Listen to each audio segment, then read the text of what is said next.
Hey, I'm back, Brian DeFibri, here in the Lion's Cage. And check it out, it's already 11 weeks, week 11 this week on my shoulder rehab.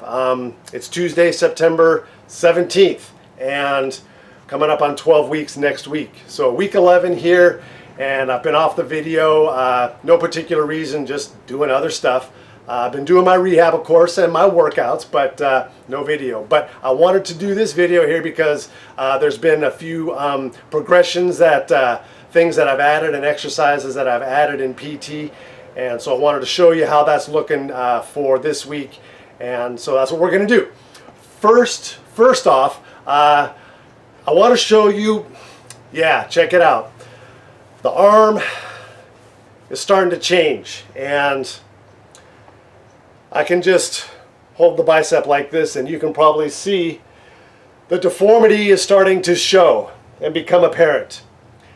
And not only am I getting a bulge here, but there's also going to be, apparently there's going to be a gap here because of that shift in that long head of the bicep. So that makes sense. But I just noticed it about a week ago, and that's because I'm starting to use the arm more. I'm not using it for anything active, but just in my day-to-day movements. The tone of that bicep is starting to come back.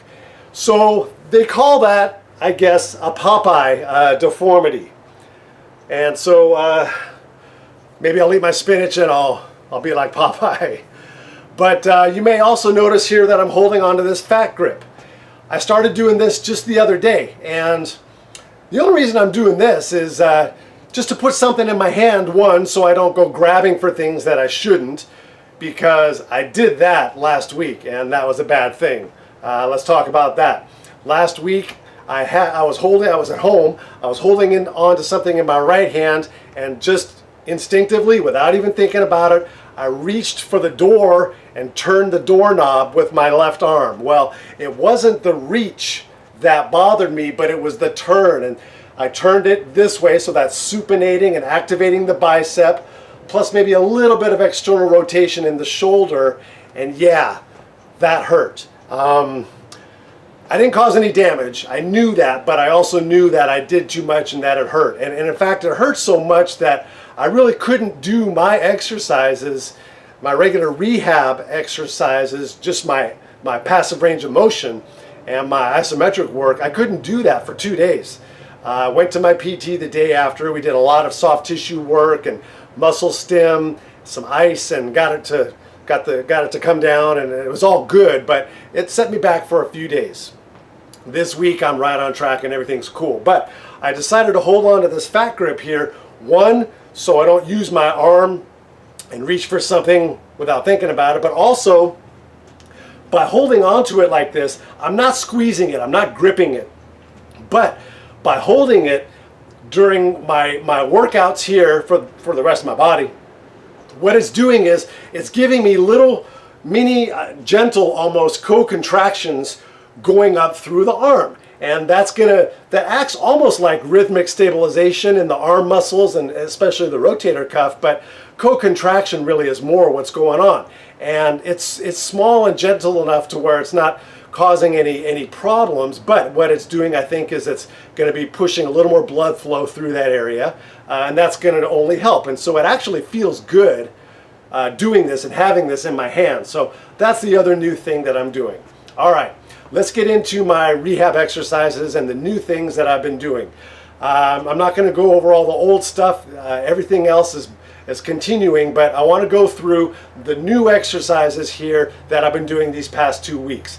And I'm just going to break on this video and then go into those exercises because I got to change positions here and show you how that works. Everything is going great, so here's my exercises.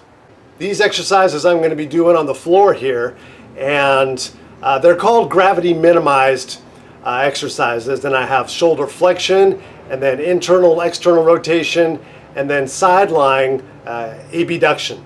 And they're called gravity minimized because by lying supine, horizontal on the floor or on a bench, you minimize the effect of gravity that you would have in a full standing position. So it's the general introductory protocol for shoulder rehab, rotator rehab, or in my case, the tenodesis rehab. You do these exercises with minimal gravity before you progress to full gravity. So gravity minimized is what they're called. Here's what it looks like, okay? First is shoulder flexion. And what I found here is I have to set my shoulders, I have to set my scapula back like this. And then I just raise up and down, up and down, doing a set of 10. Now, the first time I tried this, I did not have the strength to do this with the arm fully extended. What I had to do was the arm in a bent position here.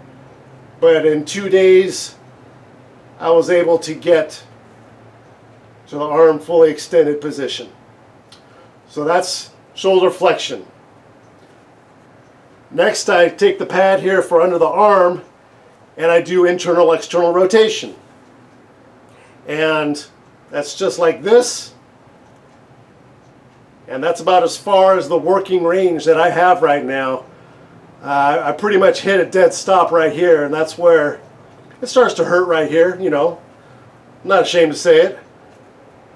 And I do set of 10 internal external rotation. Now I'm going to shift to side lying, and I like to put this under my arm here.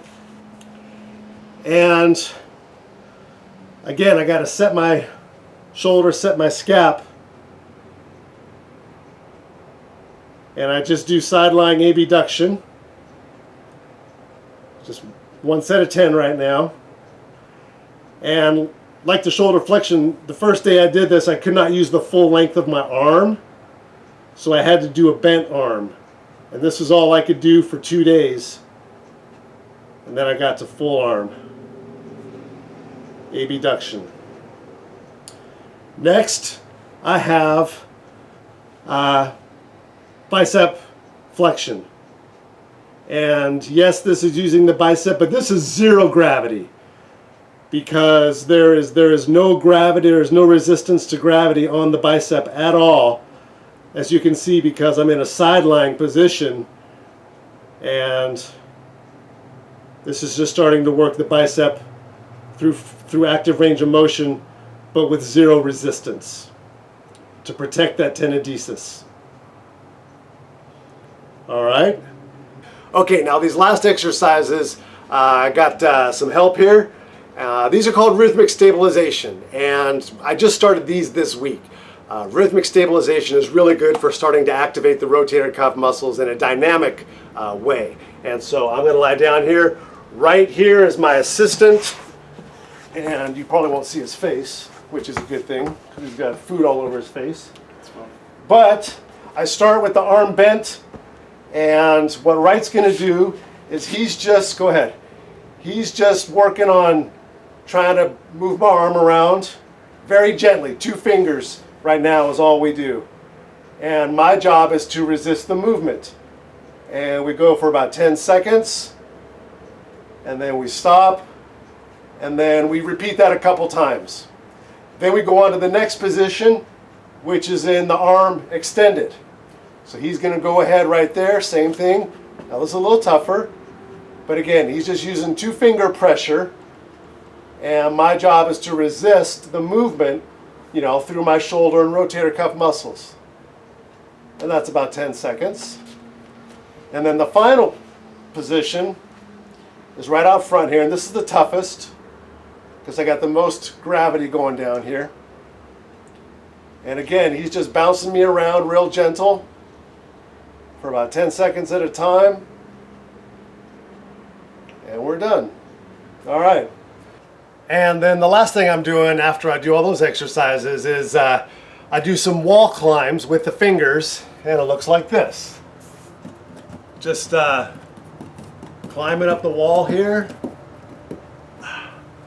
and it's a little tight at first. I just let it slide down, and I climb up, And it usually just takes me a couple reps till I can get up to pretty close to full range of motion here, full flexion. There we go.